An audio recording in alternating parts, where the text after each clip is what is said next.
How do you find time considering na busy-busy ka sa San Juan? Well, I make the point na nandun ako sa munisipyo, sa opisina ng umaga at hapon.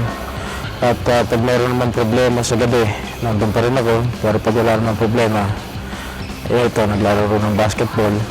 Hindi, gano'n kadalas ka maka-attend ng practice dito ngayon? Twice a week, tuwing gabi. At tuwing gabi, twice a week. Religious naman. Sometimes.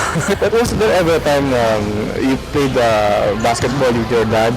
Oh yes, madalas. Nung siya mayor pa ng San Juan, madalas kami mag-single bago sa basketball.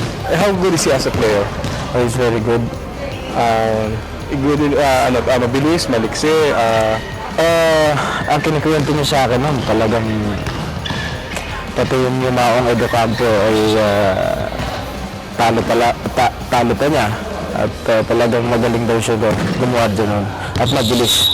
Kasing galing ka na ba ngayon ng Hindi ko kasi nakita maglaro yun dati Anyway, sana we'll find time para sa naman ang father mo makagrace din dito sa Star Olympics, no? Yeah.